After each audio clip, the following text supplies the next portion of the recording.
Good evening, or good afternoon, or good almost evening. I'm Tim Murray from the Department of Comparative Literature at Cornell University. And as chair of the Board of Directors of Humanities New York, I'm pleased to welcome you to our spring plenary event, which we're delighted to hold in this beautiful venue at CUNY Graduate Center. Thanks for attending tonight's program, and whether you're here with us in Midtown Manhattan or streaming this event on YouTube, we have quite a number of people streaming. I want to extend a warm welcome to you all. Humanities New York is a statewide partner of the National Endowment for the Humanities. And if you're not familiar with us, our mission is to strengthen civil society and the bonds of community, using the humanities to foster engaged inquiry and dialogue around social and cultural concerns. We're committed to reaching vulnerable communities and other new audiences and to create programming to serve those same communities. Any tax-exempt entity in New York State can apply to us to fund a public humanities project through a variety of our grants and programs. Applicants include libraries, museums, historic sites and service organizations, municipalities, and tribes.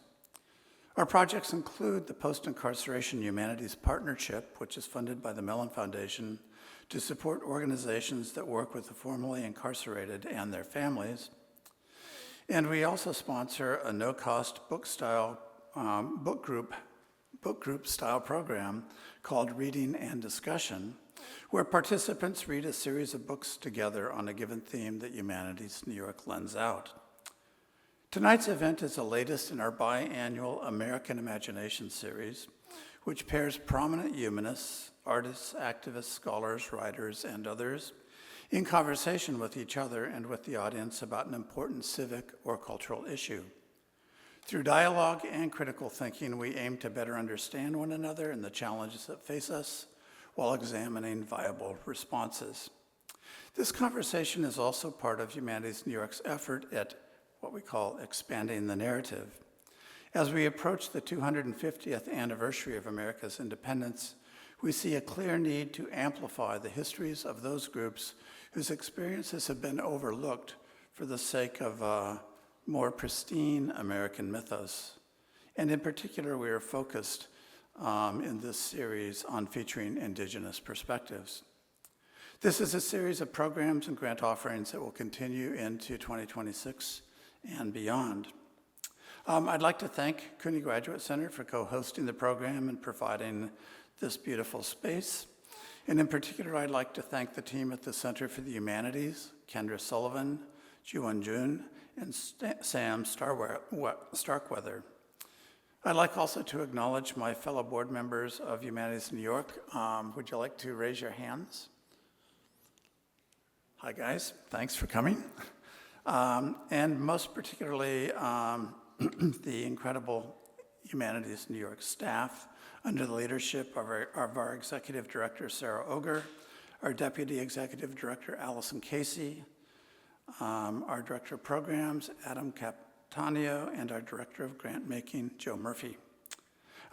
This evening's event is made possible through funding from the National Endowment for the Humanities.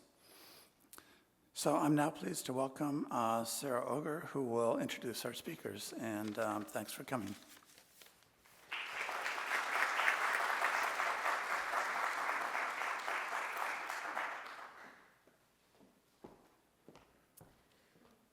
Good evening, everyone. I'm Sara Ogger, Executive Director of Humanities New York. I want to thank Tim Murray for his good introduction, and our guests, CUNY, for hosting us and partnering with us on this event. So it's my job to introduce our two guests tonight. Nicole Eustace is the Julius Silver Family Professor of History at New York University. Eustace studies culture, politics, and power in the early modern Atlantic world with a focus on settler colonialism in 18th century North America and the early United States. Professor Eustace's book, Covered with Night, A Story of Murder and Indigenous Justice in Early America, won a 2022 Pulitzer Prize in History. In addition, the book was a 2021 finalist for the National Book Award for Nonfiction and won the 2022 Francis Parkman Prize for a nonfiction work of American history distinguished by its literary merit. That citation notes, Eustace exquisitely evokes the thought and sentiment worlds of both the indigenes and the colonists who compose her story. Covered with Night was also named one of the best books of the year by Time Magazine, the Boston Globe, Smithsonian Magazine, NPR, and others. Eustace is also the author of 1812, War and the Passions of Patriotism, and Passion is the Gale, Emotion, Power, and the Coming of the American Revolution. A member of NYU's faculty since 2002, Professor Eustace directs the Atlantic History Workshop and is past director of the NYU Women and Gender program. Presently, she is the director of undergraduate studies for the Department of History. Eustace holds a BA in history with distinction from Yale University and a PhD in history from the University of Pennsylvania. Ned Blackhawk is the Howard R. Lamar Professor of History and American Studies at Yale University. His 2023 book, The Rediscovery of America, Native Peoples and the Unmaking of U.S. History, won the National Book Award in 2023 and is a sweeping and overdue retelling of U.S. history that recognizes that Native Americans are essential to understanding the evolution of modern America. The Wall Street Journal praised The Rediscovery of America as, quote, eloquent and comprehensive. In this book's sweeping synthesis, standard flashpoints of U.S. history take on a new meaning. Additionally, the book was a national bestseller and appeared in Best of Year-End lists published by The New Yorker, The New York Times, The Washington Post, and numerous other media outlets. A graduate of McGill University, Blackhawk holds graduate degrees in history from UCLA and the University of Washington, and is also the author of Violence Over the Land, Indians and Empires in the Early American West, a study of the American Great Basin that garnered half a dozen professional prizes, including the Frederick Jackson Turner Prize from the Organization of American Historians. In addition to serving in professional associations and on the editorial boards of American Quarterly and Ethnohistory, Professor Blackhawk has led the establishment of 2 fellowships, one for American Indian students to attend the Western History Association's annual conference, and the other for doctoral students working on American Indian Studies dissertations at Yale, named after Henry Rowe Cloud. Blackhawk joined the staff of Yale University in 2009, where he is currently the faculty coordinator for the Yale Group for the Study of Native America.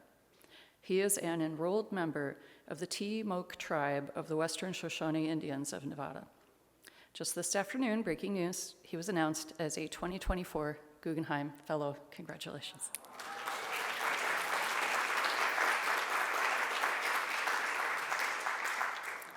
A final note, we'll have time for audience questions tonight, but I will ask you to hold them until after the main conversation, and we will have 2 people with microphones. Raise your hand and they will bring you a microphone. So please join me in welcoming Nicole Eustace and Ned Blackhawk.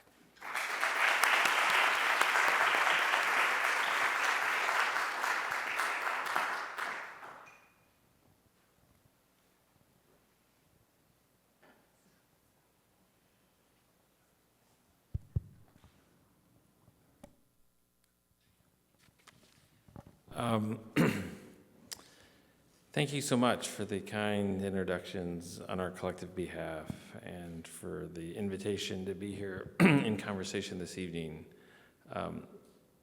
Professor Eustace and I know each other well, and I think I can say on our behalf that we're extremely honored to be here together in this capacity and are, I think, both also very excited of the conversation that will follow, as we were both a part of a larger kind of scholarly transformation that has profoundly impacted the American historical universe over the past, the study of the American historical universe over the past generation.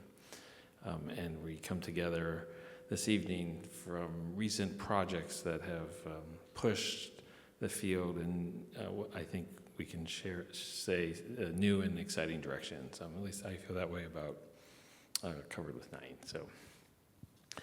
We have prepared a few kind of guiding questions that we'll ask each other before turning the conversation potentially to larger themes and/or then inviting questions from the audience. For those who haven't spent as much time with each other's work, these questions do relate from our most recent projects. And Nicole, the story you document and covered with Knight is a real piece of history. How essentially in 1722, two fur traders named John and Edmund Cartledge attacked an indigenous hunter and left him for dead. And the competing ideas of what justice would look like animate the story you tell. How did you first come across the story? First of all, thank you so much for the opportunity to be here, to everyone who organized, and thank you to Professor Blackhawk for being in conversation. I had a very long interest in thinking about ideas of civility as opposed to, quote, savagery, which was the terminology that was quite popular in the 18th century period that I focus on. And I had been doing a lot of research thinking about possibly a more kind of intellectual history project on ideas of civility, but I was looking at a lot of European sources, and I wasn't actually all that interested in what they had to say, because they were pretty sure that they were the only civilized ones. And I started thinking, well, how can I find, the native perspective? I kind of wanted, a clapback, to use the modern slang. And I thought, well, where do you go? Let me look at Treaty Council minutes. And I knew the records of Pennsylvania very well because a lot of my previous research had been in Pennsylvania. I knew that treaty records were very detailed there. And when I started scouting around other colonies, I wasn't finding kind of what I remembered from Pennsylvania. So I went back to Pennsylvania and I started just reading Treaty Council minutes the year of William Penn's death, because as you know well, as you document in your book, there's a race massacre that happens in Pennsylvania in the 1760s, and it's something I'd written about in my first book. And I kind of thought, well, Penn was far from perfect, but Penn had a more pacifistic outlook on colonialism than people who came later, and I thought his death would be a turning point. So I started reading in 1718, and along came this murder case and a native spokesperson who went by the name Captain Civility. And I was already very interested in ideas of civility. So I immediately got hooked. I wanted to know him. I wanted to know why he was called that. I wanted to know what he thought about violence and confrontation and contact. And it turned out that I could find out quite a bit. So, all right, I don't know if this is going to feel organic. We wanted to flip-flop questions, but the transitions might be funny. I don't know, we'll see. But I think it is actually helpful to start out with this very broad question, Ned, because I'm sure that you're often asked to come in and be the expert and explain, what is American Indian history? Why is it called that? What terminology do you prefer? How do you make those choices? How do you define the field?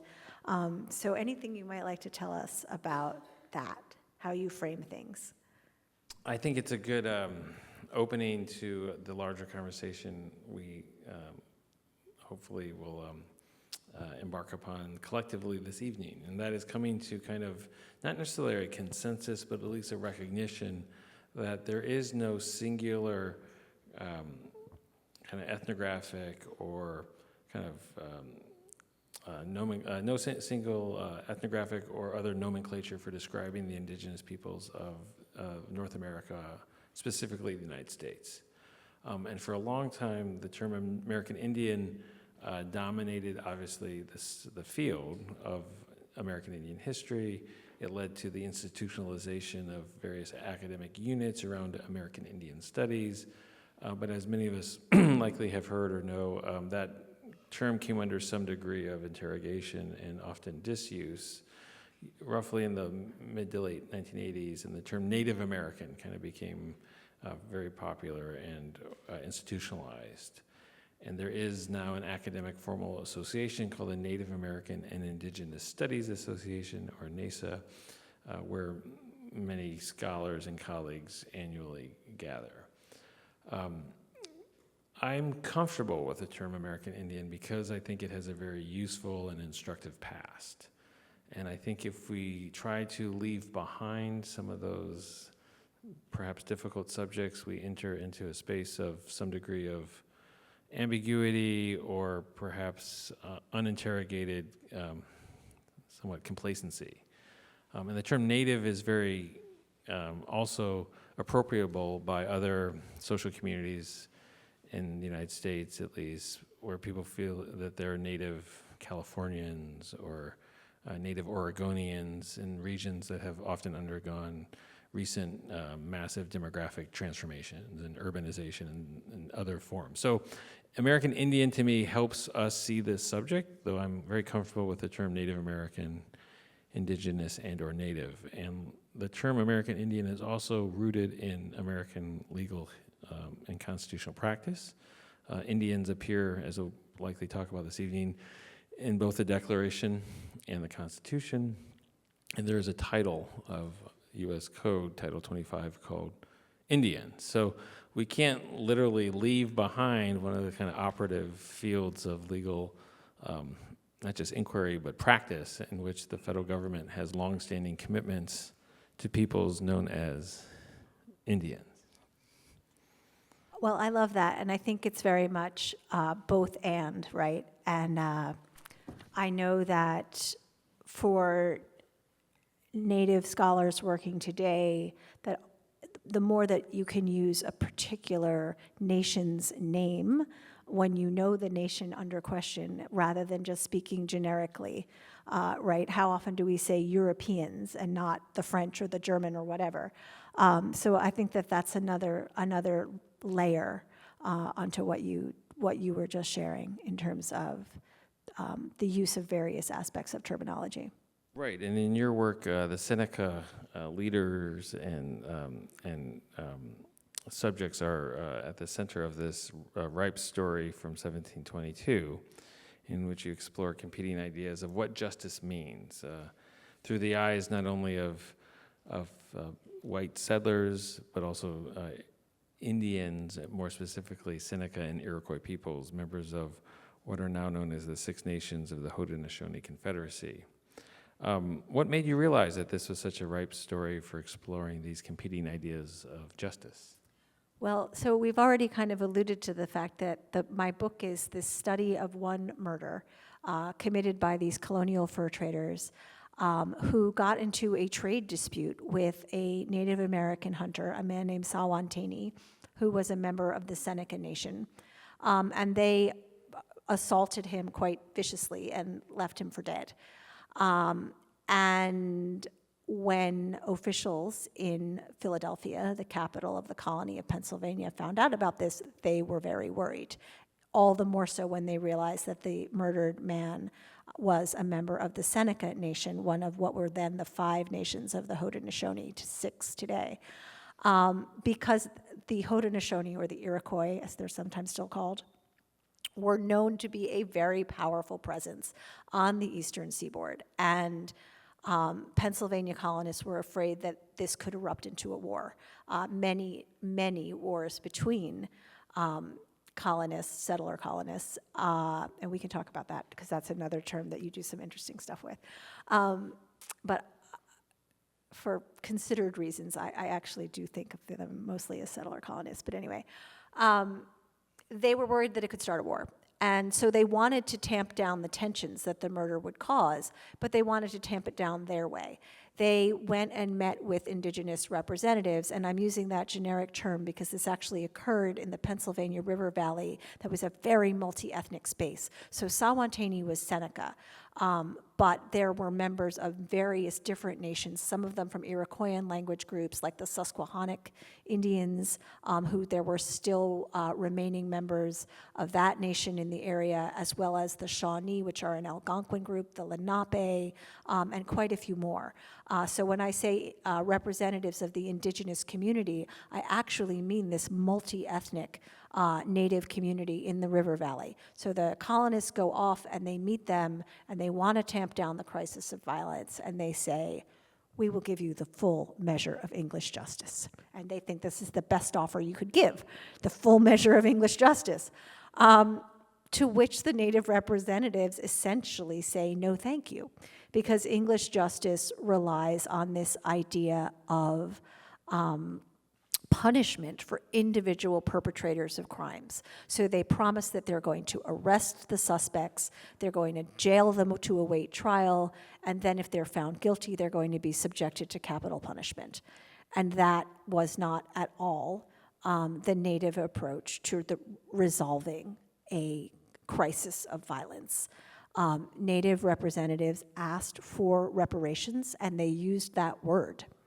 That's not like my postmodern gloss on what happened. That's the actual word in the 18th century sources. They asked for reparations, and they wanted condolences, and they wanted formal ritualized condolences that had this emotional component as well as this spiritual component to the condolences. So they wanted material amends, emotional amends, spiritual amends, and then they wanted to welcome these traitors back to the community, because both the murdered man and the murderers were neighbors and members of this multi-ethnic community, and they were not asking for them to be incarcerated in perpetuity, much less subjected to capital punishment. So you had these really starkly opposing ideas of what justice should accomplish or encompass, and I thought that was fascinating.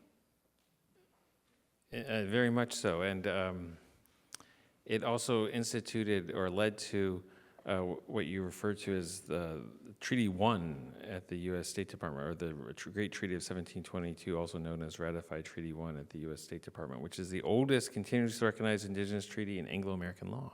That is correct. Maybe tell us a little bit about that treaty and how it factors into your work? Sure, I'd love to. So what happens is that there's a year-long really kind of debate between Pennsylvania representatives and Native representatives about how the case should be resolved. And the Native representatives from the beginning are saying, no, we don't want them incarcerated, we don't want them killed. And the colonists really can't quite believe it. It just doesn't add up for them. They think that the Native people should want vengeance, and they think that the criminals deserve punishment, and they don't view this as a community problem, and that's like the big difference. For Native people, when Sawantaney was killed, the community lost a member, and that community needed to be reconstituted through these ritual practices of reconciliation and repair. For the colonists, one criminal committed a crime, and that guy should, take responsibility, bear the brunt of the punishment, and it had nothing to do with the colonists as far as they were concerned. So the colonial system of justice is very individualized, and it's really about guilt and punishment, whereas the indigenous approach is really about community rupture and community repair. And so what the Native people wanted was to use this crisis as an occasion for strengthening community ties. And we could almost think of it as like a confidence-building process to create these gatherings that would then strengthen the overall ties and rapport between peoples. And as I say, the colonists didn't really believe it, so they sent a messenger, a man named Sachi Choa, back to Iroquois, what you might think of as New York, to find out from leaders in Iroquois, is this really okay? Is this how you want us to handle this? And the word came back that they wanted the governor of Pennsylvania to go to Albany to the Treaty of 1722. And, other historians think of this as a treaty meeting that was convened by the governor of New York. A very recent book has said that that's what happened. The governor of New York summoned the Iroquois and some other, along with other governors, to come to this treaty meeting. But that is not what was happening. The Iroquois were really master diplomats, and they were convening meetings amongst Native nations for generations before the colonists came on the scene. And in fact, 10 years before my murder case, a group of Lenape diplomats went to Pennsylvania on their way to New York, and they were carrying 30 belts of wampum to address various points of crises amongst native nations in the region. And they enacted for the colonists the ritual speeches that they were going to make in presenting these belts of wampum to the Haudenosaunee in New York. And then after kind of doing a dress rehearsal for the education of the colonists, they went to New York. So this treaty was called by the Haudenosaunee, not the colonists. And they basically demanded that the governor of Pennsylvania should go to convey his condolences in person and to pay reparations in person. And the colonists themselves were so disunited at this point that it didn't really cross the mind of the Pennsylvania governor that he should get permission from the governor of New York to participate in the conference that the governor of New York was thinking of as really kind of just this bilateral conference between the Haudenosaunee and New York colonists. So the Pennsylvania governor, basically sails into the New York harbor. And there's like a small crisis because the New Yorkers refer to the Pennsylvanians as foreigners and don't think that they belong there. But the two governors quickly, have a meeting of the minds and agree that the Pennsylvania governor can go. So they go up to Albany and they have this meeting. It goes on for many weeks. There's a lot of feasting. There are many ritual speeches, lots of exchanges of kind of symbolic gifts. And it's so funny to the Japanese are here this week. And I read about what musical albums Biden gave to the president of Japan, or maybe, I think it's the president, maybe the prime minister, anyway. Diplomatic gift giving, it's still happening.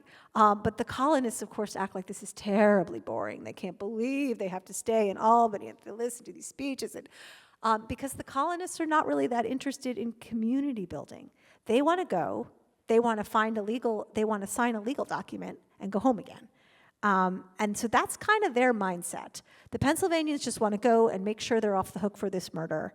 And New York governor wants strong borders between the colonies, and he wants kind of the imprimatur of the Haudenosaunee on his land claims. And so does the Pennsylvania governor. And this is, again, something that you write about, that colonists are just always looking for someone to say, yes, it's okay, you could have the land, even if it's not that person's land to give. So this is like another one of those cases. Treaty number 1 records the Native perspective on this murder case, and it also purports to confirm the land claims of Pennsylvania. But again, we could really dispute whether the 5 nations of the Haudenosaunee based around Albany actually had the authority to, dispense with lands in the Susquehanna River Valley. But I'll finish off here, but just to say, what does the treaty say regarding the case? The treaty says, 1 life is enough to be lost. There should not more die for this. And they really spell out their perspective on reconciliation versus kind of revenge. That's really a remarkable subject, and it makes me think of a moment in the history of French colonial of the French Empire and Western Great Lakes that I also write about, which I draw upon from others. My work is less kind of temporally focused in the way Professor Eustace says. It's a kind of larger survey of Native American history that draws upon what I call this vast new literature, or that has rediscovered American history. And both of us are kind of products of this recent historical transformation that I alluded to earlier. And we're both kind of having a kind of shared conversation, but doing it in kind of different, at least methodological or kind of scholarly ways. Different levels of magnification. So can you give us a bit of a big picture about the French Empire and its interactions with Native Americans in the Great Lakes region, and how that might be framing the way the 5 nations are thinking about things? I was tasked with a very difficult challenge, one that I imposed upon myself, but nonetheless was kind of confronting, which is how to tell this story. And the story that I wanted to tell was of a new vision of American history that many others have helped to initiate and in many ways establish. And within the academy, within certain fields, I'm a Western American historian.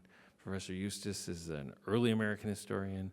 Within our respective fields of training, Native American history has become inarguably a dominant theme or kind of emphasis of scholarly attention.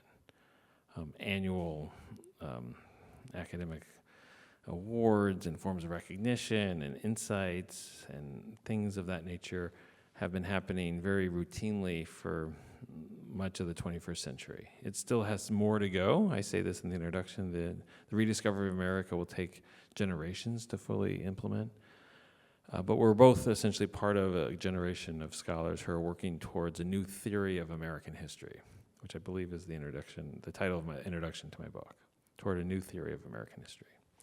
One that does not fall into the somewhat constraining paradigms of previous eras, and it tries to advance a more holistic, inclusive, perhaps we might think of it as continental or kind of vast vision of America that is not consigned to a certain time period or region or place. So in that kind of effort to provide this new theory, it's ironic because we're both products of the same generation and have come to kind of similar realizations, which is you really can't think of the history of early America without having some familiarity of the Iroquois Confederacy or the Haudenosaunee. And so most of the subject matter in my recent book on the Iroquois is more from the 17th century rather than the 18th century. But I think these two subjects really complement each other well. And so chapter 3 in this new book is called The Unpredictability of Violence.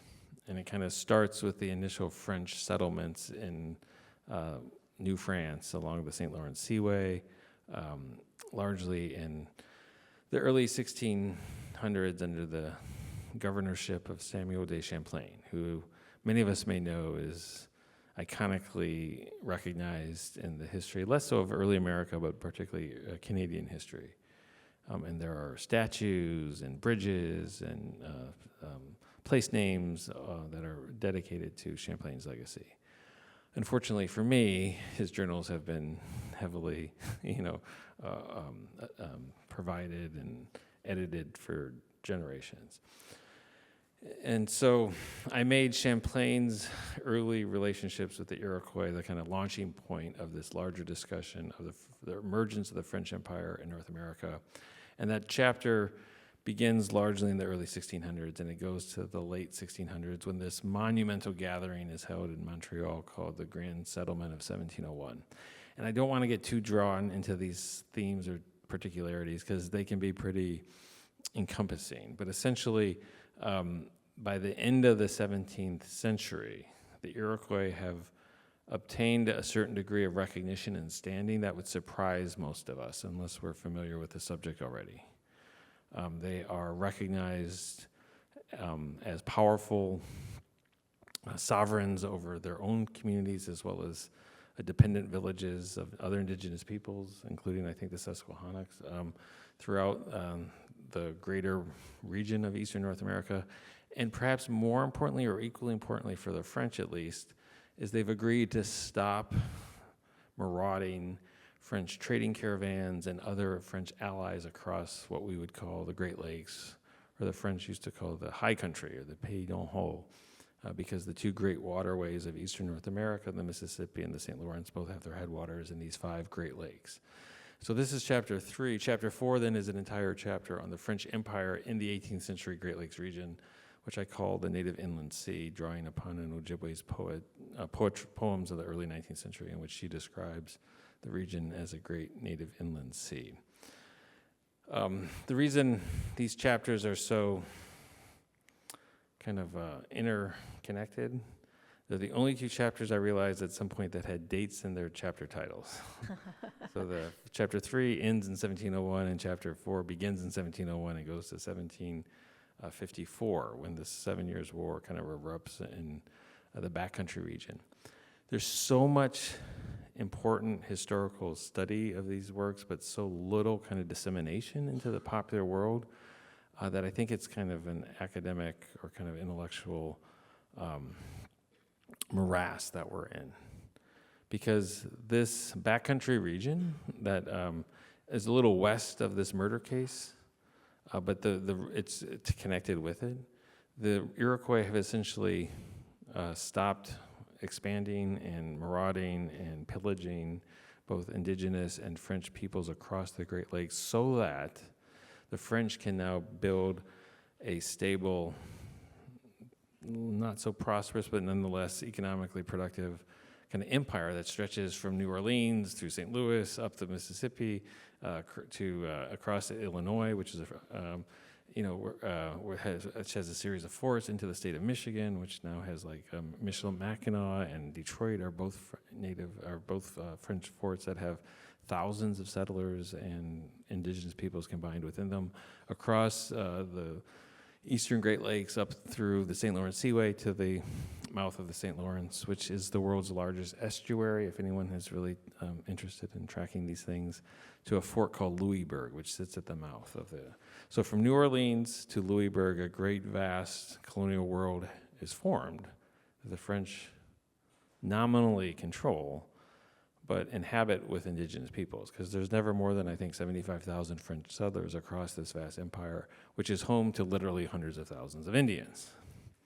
And so this native inland sea is not just important for a place of Native American history, but it has this incredibly central impact on the evolution of, British and French diplomacy thereafter. And it's not coincidental that the first battle of the 7 Years' War, featuring a young Virginia colonel by the name of Washington, occurs in the eastern borderlands of this region. He's trying essentially to conquer or displace a fort that the French have built at a place called Duquesne. This is kind of conventional knowledge within circles of academics, but not widely understood outside of it. And essentially, you can't understand this evolution of Franco and Anglophone conflict outside of this larger indigenous diplomatic and imperial kind of context. And so chapters 3 and 4 build then to chapter 5, which is on the American Revolution, where I draw in upon several of the works already mentioned or the subjects already mentioned, begin trying to make an argument that the revolution has to also be understood in these terms, in part because the Declaration itself mentions Indians, as we may all know, as merciless Indian savages, and it's the last grievance in the Declaration itself. One colleague calls it the crescendo of the Declaration. It's building towards this claim that the greatest grievance that the King of England has committed upon his subject is authorizing merciless Indian savages to attack our frontier inhabitants. Where is that frontier that they're referencing? In the interior. So this frontier world is in many ways the spark, I partly believe. It's not the only cause of the revolution, which scholars will debate for generations, if not centuries to come. What caused the American Revolution? Certainly, this is one primary cause. And so, exiled from narratives of American history, if we actually look at the historical subjects the way we've been trained to do, you can't come away and not see this central subject matter. And let's just stay here for a second, because your chapter 5, you've been walking us through your chapters a little bit, but chapter 5 is titled Settler Uprising. And I'd really like to think about what you mean by that term, and really just stay in the 7 Years' War period into the 1760s for a second, because I mentioned I have this interest in this race war that happens on the quote-unquote frontier in the 1760s. And as small as my story is, what do my colonists who are trying to smooth down this murder, what do they really want? They want land. Okay, the governor is after land, the murderer is after land. And in fact, the governor springs the murderer loose from jail when he hears that the murderer might know where there's some mineral deposits, and they go back out on bail to negotiate for more land. So that's the small piece of the land story, but you tell the big piece of the land story. And I think part of what's so important about your book is the way that you show not just the intersection between Native history and U.S. history, but the way that Native lands and lives and resources are what really fire the development of the United States. So can you give us your take on the settler uprising aspect of this crucial period from the 1760s to the outbreak of the War of Independence?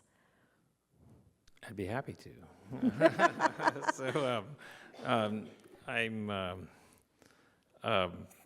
particularly drawn to these things, in part because these are labors of both labors of love and sorrow. It's not an easy challenge to bring together subject matters that you're familiar with but don't really have command over. And so people have been writing about these subjects for, really starting in the 19th century. And so there's an extraordinary large literature on some of these subjects. And to kind of come to them new requires a certain degree of confidence, but also humility that is just kind of, in a certain way, taxing. And it's both stimulating, but also exhausting. And so in the aftermath of it, having completed it or having felt some degree of satisfaction with the outcome, one can kind of reflect upon these subjects in some perhaps more certain form, which I believe we're doing this evening. So I'm happy to talk about Settler Uprising, Chapter 5, which is subtitled The Indigenous Origins of the American Revolution. And I make a pretty, I feel, convincing case, which is in many ways also a broadside or a kind of a wide-ranging, perhaps not frontal, but nonetheless assault upon a deeply entrenched scholarly presumption that has held that material concerns were not the animating variables in the outbreak of the American Revolution. Even though scholars like Gary Nash and the Urban Crucible, try to emphasize these kind of social origins, what he called the belly factors of the colonial world. By and large, celebratory portraits of founding fathers and revolutionary leaders' ideas, their pamphlets, their kind of ideologies, their political culture, those types of kind of frames of analysis have largely led the study of what sparked the American Revolution. This is familiar to those of us in the room who've been trained in early American history, and I was never really a fan of that paradigm, which I first encountered in graduate school in my first month and a half of readings in colonial America, which is the required field that most U.S. history graduate students take or often take. So reflecting on this now over 30 years later, I can see that there is a real limit because, like we just discussed, the Declaration mentions Indians, but the scholarship doesn't. And so if Indians are in the Constitution and they're in the Declaration and they're in the earliest treaties like Jay's Treaty, if they're in sets of grievances that the colonists are lodging against the Crown, if Indians are mentioned in these documents, then there's something to the subject that the authors of these texts clearly understood in ways that subsequent scholars have been unable to. And so the term frontier has been kind of particularly excavated by a scholar whom Nicole and I know both well, who kind of started looking at the genealogy of that term, and they found it in Western Pennsylvania in the aftermath of the 7 Years' War, when British subjects thought after the Treaty of Paris of 1763, when New France is transferred to the British Empire, the colonists thought they were going to benefit from this now expansive British Empire, which one could walk from Florida, which the British also acquired, all the way to Hudson's Bay and never leave, technically, British territorial control or claims. That's a long ways from Florida to Hudson's Bay. I don't know if anyone's ever walked it, but it's no small undertaking. So in the interior, these colonists are attempting to obtain indigenous lands and resources, as Nicole was mentioning, but they're unable to, in part because those indigenous peoples may have been deprived of their French allies or their French governor, but they are not defeated. And they routinely tell the British subjects this. And so the Treaty of Paris is essentially arrives to North America in February of 1763. Guess what happens that summer? Indigenous peoples across the Great Lakes revolt against the British Crown, and they make peace more costly than war by destroying 9 of the 13 inherited forts from the French. This uprising, known as Pontiac's War, lasts for 2 years, and according to scholars of the 7 Years' War, it's really the last theater of this larger global conflict. So the first conflict between Washington and French forces outside Duquesne in July of 1754 begins this global conflict, and the last theater is further in the interior. So the interior is at the heart of this global conflict known as the 7 Years' War, which Fred Anderson, this famous military historian, says is the most important war of the 18th century world, thereby provincializing the Revolutionary War in a way that scholars, up until that point could never have even imagined. So here we are, with Indians revolting against the British Crown, destroying their forts, and essentially forcing them back into the diplomatic and economic protocols that Nicole was kind of referencing. What does the Crown do? They say, okay, we'll restore, is the term one scholar has used. We'll restore the French governing practices. We'll give you economic gifts. We'll help mediate your concerns. And your primary concern about those settlers coming into your region, we'll try to prohibit. And so they initiate the Royal Proclamation in the fall of 1763, which draws a demarcation line for lands reserved for Indians, as the term is called, and between British settlers. The British settlers don't like it. And so particularly in Western regions, they begin organizing, they begin rebelling, they begin creating their own political discourses. They develop what I call an anti-indigenous ideology that is not criminal, but ideological. I say these are not pillagers because they start marauding British supply lines to Indian villages. They're not pillagers, they're rebels. They're envisioning a new political order. And several of them become very instrumental in drafting the state constitution in Philadelphia, or in Pennsylvania after independence. So how is it that these interior rebels or militias or settler uprisings have been exiled from the study of early American history and the Revolutionary era? Those are the types of questions I think, as we were hearing earlier, we should all be prepared to think through as we approach the 250th anniversary of these important decisive moments. I love that you brought it back to the anniversary because,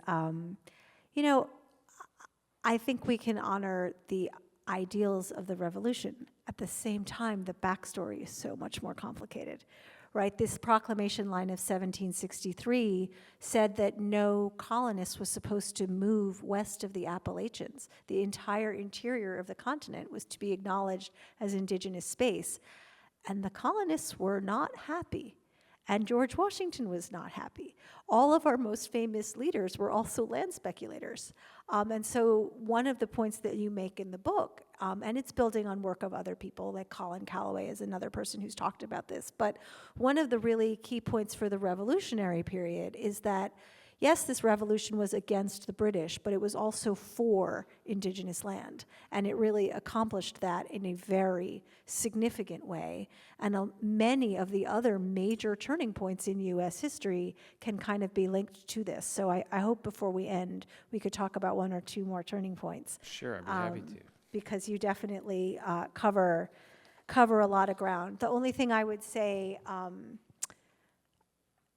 back about my work on civility, right? So I'm interested in definitions, ideas of civility, because I know that in the Declaration of Independence, indigenous people are supposed to be, the savages. And that idea that Europe stands for civilization and that indigenous America stands for savagery, that has real power, and it still shapes us even today. And so even though my case is small, I feel like the stakes of the case were big because Native people had a real critique of so-called European civility. And Captain Civility not only goes by that name, but he openly assesses, critiques, dismisses the claims to civility of the colonists that he has to interact with. So from, a very early date, indigenous people had their own intellectual traditions and their own cultural ideas about civility. And part of what I hoped my small little story would bring out is how much more sort of familiar and sympathetic the Native perspective is with contemporary ideals over against this very kind of draconian approach to justice and to ideas of civilization that the colonists were trying to kind of put forth. What's really interesting is the debate that the Iroquois leaders and colonial leaders were having in 1722 is in many ways a debate that we're still living with, not only around civility and savagery or definitions of civilized or uncivilized. In Peter Pan, one of the characters says, Indians are cunning but not intelligent, echoing this kind of discourse that predates your case and is really foundational to many visions of human development in the Americas more broadly. But in a kind of perhaps applied form, ideas that individualism or individualistic kind of notions of justice and or rights are the kind of prescriptive variables that all Americans should be eligible for has really harmed indigenous America, not only in the 1700s, but in the 1800s and the 1900s and the 2000s, or the 20th century, or 1900s and now in the 21st century. Because Native Americans, while we are celebrating the 100th anniversary of the American Indian Citizenship Act this year, Native American communities have long sought communal rather than individual forms of recognition and protection. And in fact, individual rights or values or opportunities have often been hoisted upon or imposed upon Native American communities in ways that have eroded those kind of communal and or tribal sovereign practices and authorities. The assimilation era of the 19th century, the termination era of the Cold War era, and even kind of lingering discourses in contemporary America about the rights of individual citizens to potentially bring suit against tribal communities is still a kind of ongoing, unsettled doctrine. So these ideas and these histories and these subjects have contemporary resonances that many of us are aware of and trying to work towards. And we really need a kind of collective, national, kind of consciousness-raising effort in these ways that is reflective in the academy, but less so outside of it.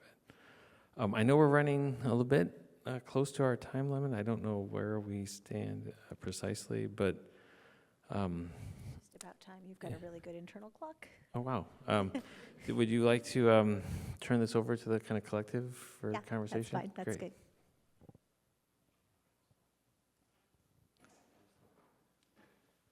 Some questions in the front here. One on the end and one in the middle.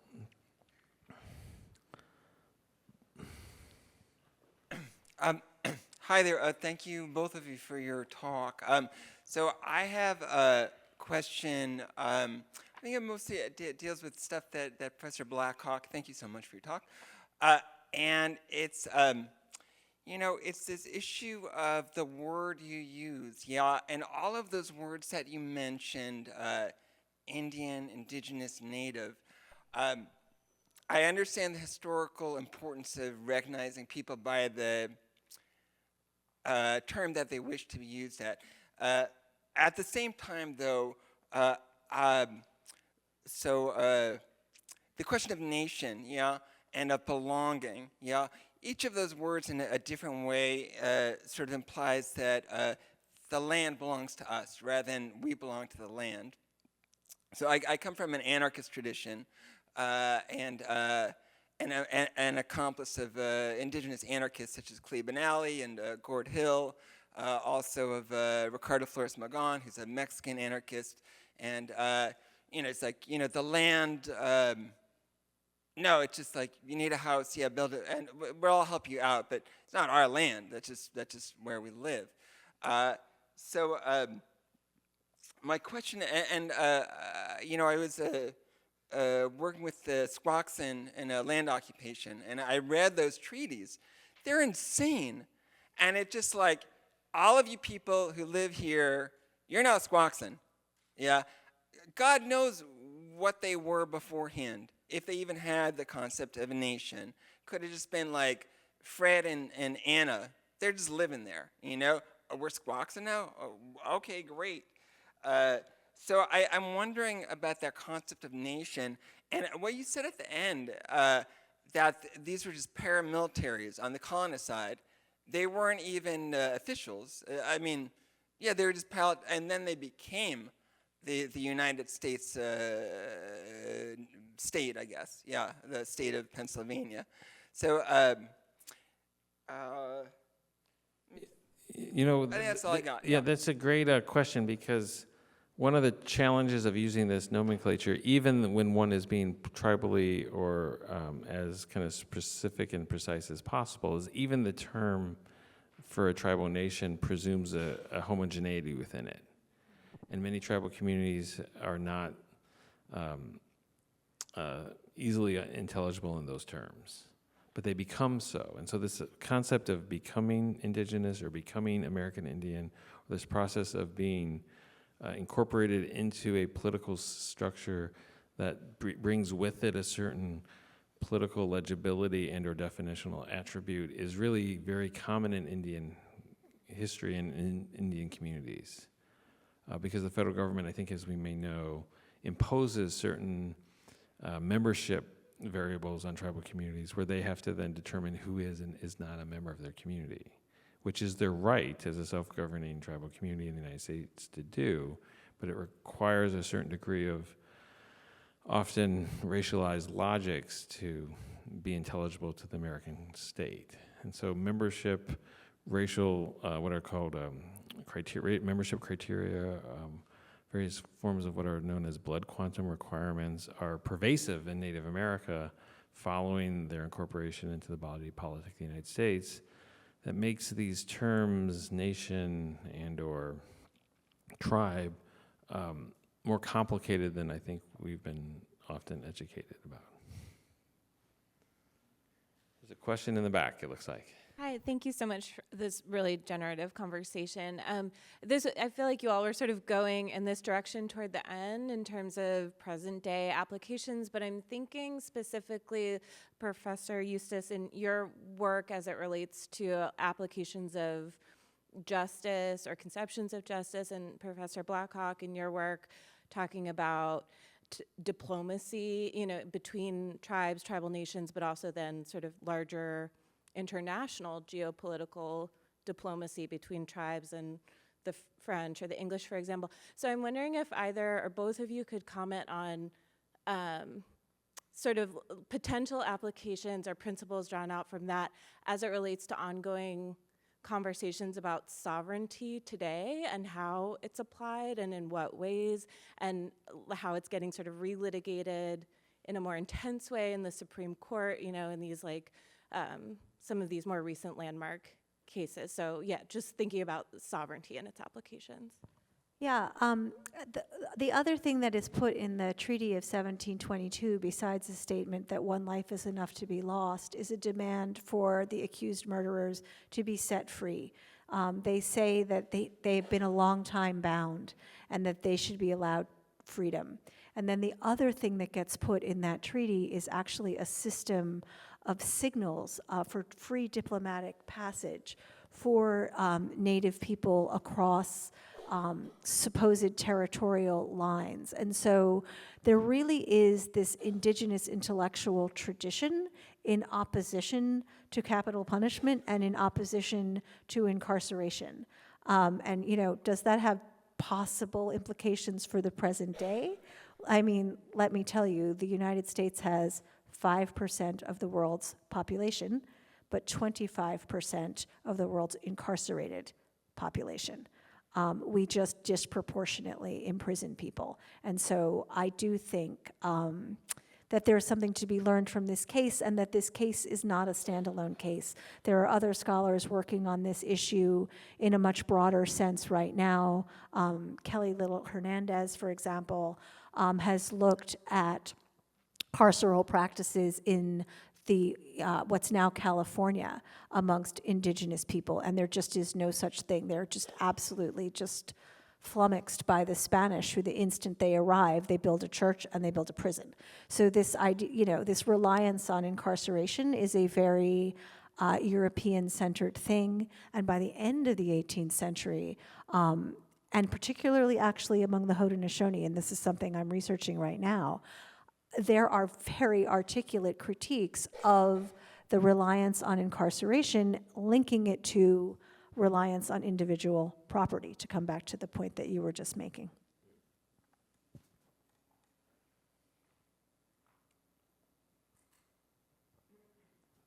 How Present-day much applications. There's definitely present-day applications, if you want to There are answer present-day that. applications. I don't know if we want to kind of continue the kind of contemporary sovereignty question. I think one of the key challenges is developing a kind of popular kind of discourse that it's intelligible to, I'd like to think, all on these subjects, where that the challenges tribal community members face shouldn't be so difficult to explain in everyday, particularly like politics and legal challenges. And tribal communities and their allies confront numerous challenges simply trying to educate, particularly policymakers, jurists, or judges about these types of concerns. And so one of the challenges in applying potentially new ideas around tribal restorative justice practices, where community members might be, I don't want to use the word convicted, but deemed responsible for some injury to the community. They have particular practices of banishment or kind of communal service that are not in line with other forms of juvenile incarceration in America. So finding mechanisms or ways of developing this kind of shared discursive space is really one of the challenges towards enacting the kind of contemporary implications that I think you were asking about.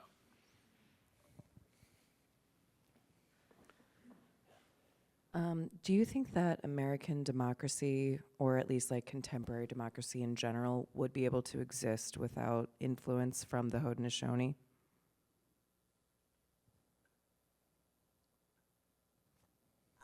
That's a pretty strong way of framing the question. Could it exist without the Haudenosaunee? I mean, I think there are many strains of influence on American democracy.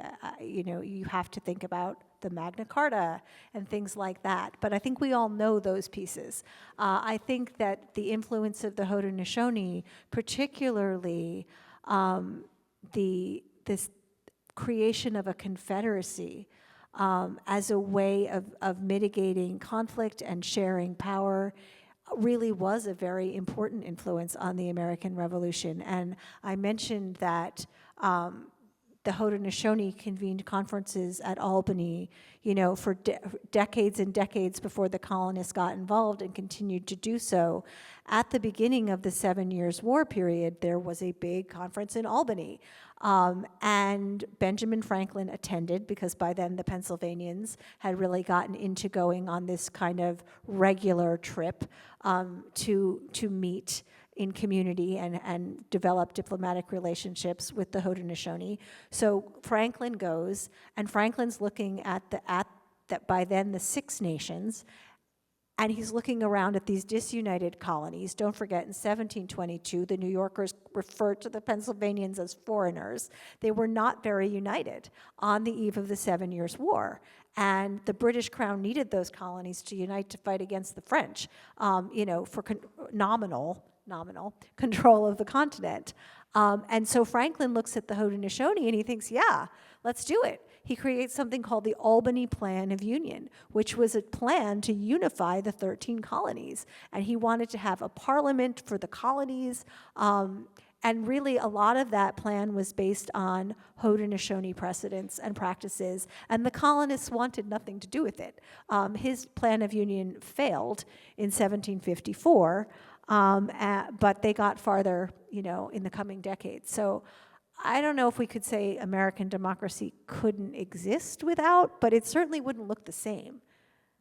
Yeah, and there is a fairly unresolved scholarly dispute on this subject, which dates to the late 80s and early 90s, when a series of scholars tried to suggest that the federalist system of the American constitutional order had its origins in the Confederacy, in the Iroquois Confederacy's governing principles. And they were kind of rebuked by other scholars, and they kind of didn't yield any kind of consensus. And so I have been asked why this subject isn't more heavily emphasized in my recent work, and I generally come with up with the suggestion that I wanted to draw on what I believe are formed scholarly assessments at the moment. And so this is an unformed one, but I think the question is not whether the Iroquois Confederacy influenced the revolutionary struggle and transformation, but to what extent. And I think that really remains to be determined, because Franklin was clearly conscious in 1754 of the kind of power of the Confederacy and their capacity at unified political and military and economic action across divisions of their nations. There's 5 and later 6 nations of this Confederacy. Their practices predate the arrival of Europeans, were heavily recorded, and perhaps a kind of a corollary to your question is not only to what extent might the Iroquois Confederacy's guiding principles, practices, and kind of philosophies have influenced the revolutionary struggles, but how have the Iroquois historically helped shape the evolution of colonial America more broadly? And so once you start with perhaps the macro question, the kind of more focus becomes more intelligible, because very clearly none of these worlds can be understood without each other. And you can't understand New France or British North America absent these other kind of central subjects. Many questions in the front. Here comes the microphone. To your right, I imagine. Here you go. Hi, thank you very much. I taught on the Navajo Nation for a long time, and my students were always leaving to go to ceremonies, and I could never understand, like, why do you need the whole community to come if somebody's sick to be healed? And it just reminded me what you were speaking of, with justice, of like the whole community needs to be, involved in the justice process, as well as our healthcare process is the same. When one individual gets sick, it's their problem, as opposed to it's a community problem. When one person is sick, it's a communal problem and a communal healing. But that's not my question. I do like the term American Indian, like you said, because indigenous, like, it takes away that sovereignty issue. And what do you see as the solution to the quote-unquote Indian problem that we've been dealing with since we've met? What do you see as the future solution to sovereignty, and how would you envision the most perfect rapport between the federal government and the Indian nations? What is your vision for the future? I think I'll handle this one. I haven't really thought of it until now, but someone might say that Native Americans have had a non-Indian problem for a long time. But the Indian problem in America is as old as the Republic itself. And it, in fact, predates the Republic, when British imperialists and others often thought about how to resolve this challenge. And in a kind of, I don't want to say ideal, but in a more, in a healthier, perhaps more optimal kind of structuring practice, the United States and tribal nations would work in sustained partnership over shared concerns and in relative degrees of autonomy and unshared concerns. That's perhaps a little ambiguous, but keeping American Indian communities intergenerational, for example, has been a challenge in American Indian history. Back to your question about health and kind of healing. And it really sometimes takes evidentiary examples to really communicate subjects that one might see in texts or in books or in primary sources. Tribal members really fought the removal of their children throughout the assimilation era, which started largely in the 1870s and kind of culminated in the 1920s. But they also fought to keep their elder community members within their households. It was less of a challenge in a sense because they were less subject to federal removal practices, obviously. But tribal community members really worked to maintain intergenerational homes so that their families could, maintain cultural and kind of social practices that, predated the reservation's establishments. These types of challenges, however, are hard to institutionalize. And so many tribes do have very pressing, as you likely know from your time out west, do have very pressing housing challenges. And so when the federal government and tribal communities work in partnership to solve housing challenges, the Department of Housing and Urban Services, or HUD, Human Housing and Urban Development, offers not just financial, sometimes grants or resources, but also housing structures or kind of domiciles of various kind. And they're all organized around nuclear family presumptions, which are really hard, particularly in multi-generational families, to kind of convene and organize. And they also often are divided between houses with lawns and kind of subdivisions within them. And so among the Pueblo Indians of New Mexico, for example, living communally is the kind of long-standing community and cultural practice, but these housing divisions essentially are often placed away from the center of town in isolated regions and encourage a type of not just single-family household structure, but a kind of socialization of the young outside of this presence of their elderly grandparents. So this is one dimension of the larger challenge. But that's a kind of example of the challenge, but then some tribes, for example, among the Pueblo, are using those resources and developing their own housing initiatives with kind of more coherent and less kind of segregated kind of housing systems. So tribes working in partnership with the federal government outside the intrusion of state and municipal kind of jurisdictions, with their own kind of self-governing practices, economic resources, structures of land management, all the kind of attributes of what we might think of as nationhood or self-determination, as the law is known, is perhaps the optimal vision that tribal leaders would likely share or understand and articulate. That doesn't mean there are going to be any problems, because communities that govern themselves are often divided over many things: resources, visions of the future, personalities, you name it. So there is no panacea, but keeping tribal communities, keeping the inherent retained sovereignty that tribal communities have fought for so long to obtain, kind of an established doctrine of American jurisprudence and governing practice, is the kind of operative general goal of many tribal community associations and leaders, and one that's often imperiled by shifts in policy or law that federal judges and or congressional leaders sometimes make. Here's another question in the front. Here we go. And maybe you can pass the mic when you're done. Yeah. I think you said in your beginning remarks, Professor Blackhawk, that there's no ethnological connection between the tribes and nations, but I remember going to a museum in Arizona, and they claimed that Native Americans were all descended from Asians coming over and across and down from Alaska. So I'm wondering. I think I may have said there's no ethnographic uniform terminology.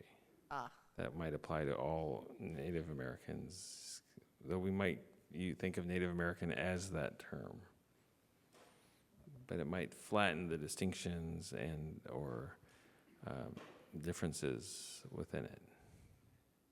But is there some kind of connection between the Asian people and Native American communities, and one way of thinking through this might be Native American communities all maintain a distinct heritage, but also a shared one. And that shared heritage largely is framed in relationship to the arrival of other communities upon the American continent. But it may also be in relationship to connections with the pre-contact history of the Americas, which goes back so long in time that it's kind of beyond the kind of scope of professional historians. It's really more of an archaeological and perhaps even biological question that has often not been attended to very carefully and has yielded sometimes simplistic or sometimes even unwelcome conclusions that we are all immigrants, you know, because we all came from someplace else. No one in Native America remembers that process. Let's just say. Thank you. Sorry. Sego Sego Goego. Hello, everybody. I'm Deb Stock, and I'm Mohawk from Haudenosaunee. And, you know, it's not having this conversation right now at this time. Timing couldn't be more perfect because we just had this great eclipse. And if you don't know historically, the Great Law came to the Haudenosaunee during the time of this eclipse that just passed on Monday. And it was a really significant time for us. So we came together across the entire nation through Canada, but mainly New York State, because it's the time that this eclipse came over, the same time Peacemaker brought the Great Law to us. So I think the conversation that we're having here is really important, and I love the way that you framed that story, that individual story, because what I don't think that settlers understood, and many historians even to this day understood, is that the way the Haudenosaunee made decisions then and now is through consensus, you know, whereas judgment and punishment was looked at one crime, one sentence, right? And we didn't view it that way. And yes, you're absolutely right. It was a community problem if a member of your community, you know, caused this atrocity of killing somebody.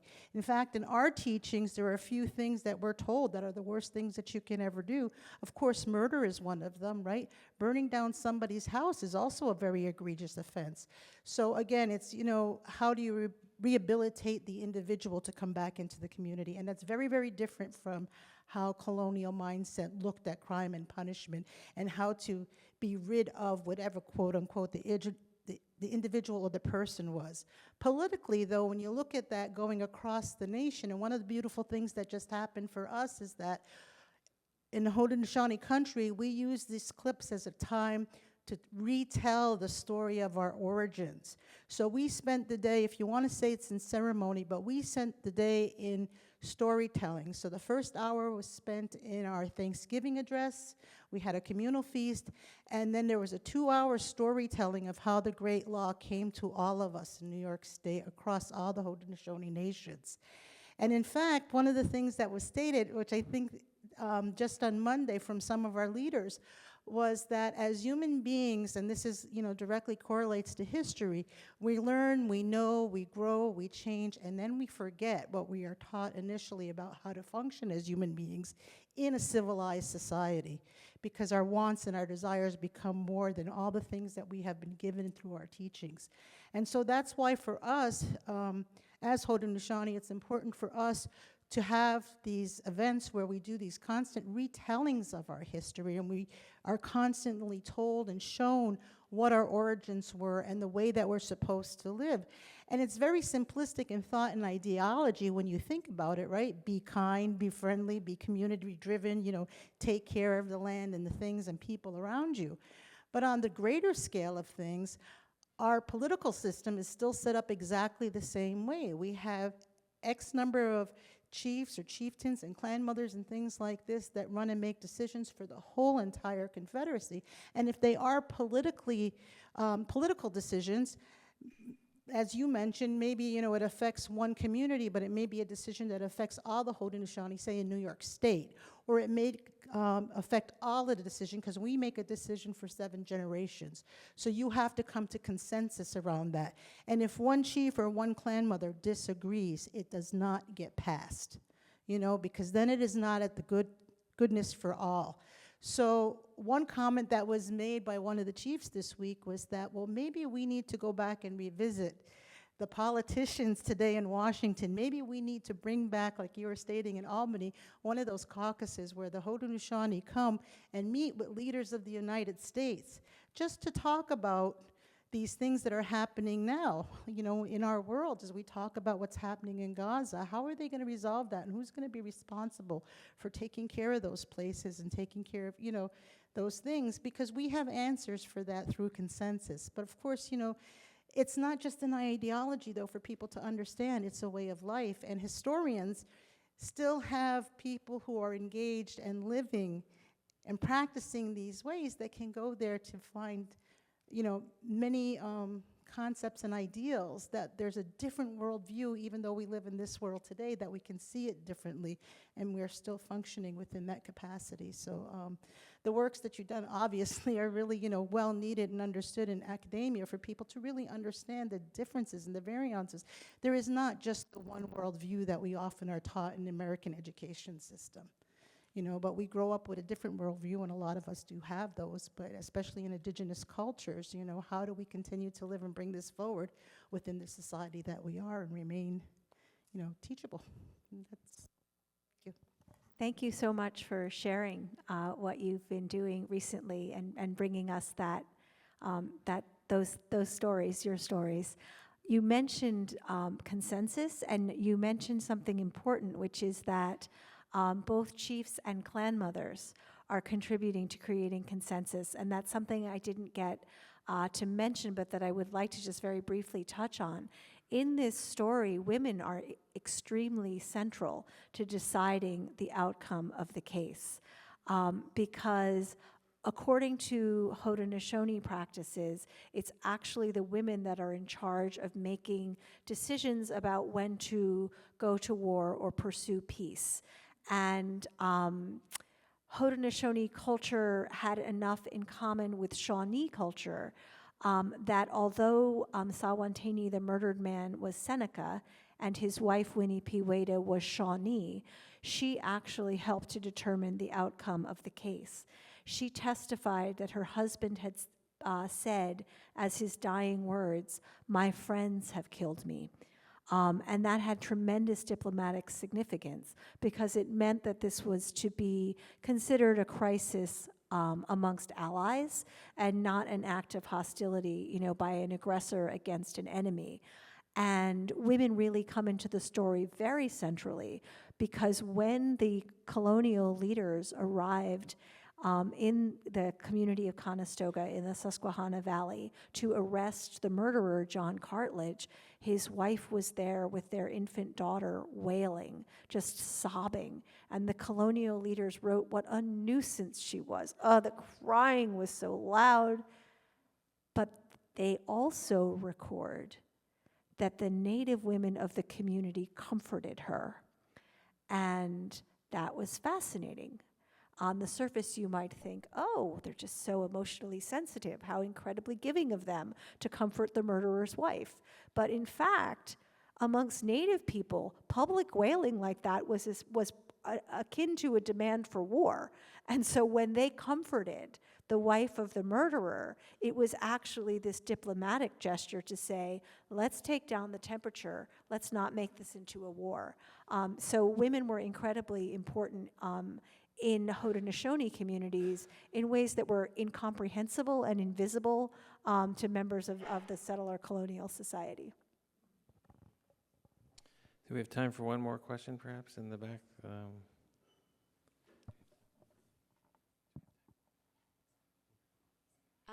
Thank you both for everything that you've shared and for your research. I'm really excited to go and read both of your books. I am a student of philosophy here, and I'm really interested in sort of the global version of the story that you're telling, and narratives especially about the constitution of the current capitalist world sort of system, and how colonialism and that history was central to that constitution of what we live today. And the story that you're telling about the American Revolution and how it was for land is part of that story, and the expansionist imperative and so on and so forth. So there's kind of a push in sociology to globalize sociology, and philosophy to have a decolonial perspective of social theory, of critical theory. So I'm wondering if you all could share more about those moves in history. I was really just inviting you to share more about the disciplinary shifts that you started the talk talking about, Professor Blackhawk, and both of you alluded to it in the contributions that both of your works are making to the discipline of history. So could you just say more about how that connects maybe to that broader interdisciplinary shift that is happening, and maybe if you could share how that's going within history, because that's something that I, as somebody in a different discipline, don't know. Thank you. I just have to put in a plug for Professor Blackhawk's book, because we scratched the surface of what he covers. And I think I'm going to let you answer, because I also know it hasn't even been mentioned, but you've been doing work in edited essay volumes on exactly these themes and topics in terms of global indigeneity. A little bit. In the early chapters, or opening scenes of Covered with Night, we encounter European philosophies of civilization and savagery. So Montesquieu, I think, I don't know if you've referenced others, but the ideas of indigenous peoples as peoples without history, or as kind of essential others in a kind of atemporal or naturalized way, are some of the kind of most enduring kind of philosophical traditions in Western intellectual thought. Locke and Rousseau and other kind of Enlightenment thinkers all drew upon the experience of European contact and colonization in the Americas to articulate alternative new theories of social and political formation. The founding fathers or the American Enlightenment thinkers all similarly had a vision of America, and Crèvecoeur and de Tocqueville all were participating in the kind of imagined communities of like the Andersonian visions of national formation. What that means for kind of contemporary theoretical practice is that numerous disciplinary perspectives and interdisciplinary scholars, particularly in the field of what is now Native American and Indigenous studies, have brought tremendous pressure to bear on some of these humanistic presumptions, and are advancing often deeply kind of theoretical ideas about the incommensurability, essentially, of certain Enlightenment theories with the history of European global colonialism. And we're not, Native American studies aren't the only ones, but people interested in the kind of global history of colonization and or efforts to imagine what scholars might term a decolonial future are all kind of having shared conversations over what constitutes the kind of the best kind of conceptual framework for understanding social formations and thus kind of theories of future action. The historical field is a little less participating a little less actively, in part because the nationalists hold that certain nationalist historiographies hold on the imaginary kind of prescribes a certain temporality or spatial orientation. So we are American historians by training. we might know other national histories in certain forms, but not sufficiently well to, I think, enter into them. And so the historical field is less, I think, as advanced as it could be, and we're often inspired by our colleagues in literary studies in particular, or perhaps cultural anthropology, who are advancing these kind of ideas around the kind of incommensurability of certain kind of categories of social analysis. I should share that I did participate in some kind of academic work around identifying indigenous influences upon kind of scholarly formations in ways that have been historically under-recognized. That's one method for decentering the kind of Eurocentrism of certain intellectual traditions, to say, hey, you know what? All those anthropologies had indigenous informants who were shaping their kind of visions of what constitutes cultural formation. And they were doing so at a time when their communities were struggling, and they were seeing anthropologists as potential allies or kind of vehicles for critiquing the persecution of their religions, or the removal of their children, or the destruction of their habitats, or what other kind of extractive practices were happening. So we should see them as co-constituents in certain kind of intellectual traditions in ways that they haven't been. That's a kind of slightly more kind of historical, kind of methodological imperative to look to the past to see some alternative formation. But I think it might have some implications for contemporary theory and practice.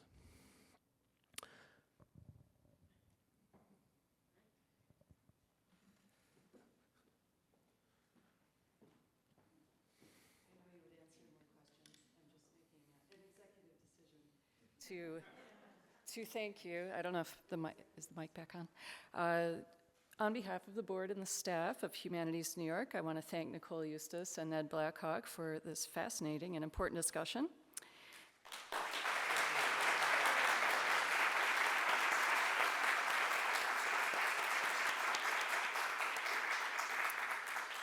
To once again extend our thanks to the Center for the Humanities at CUNY Graduate Center for being our co-hosts tonight. We're grateful to all of you for your support.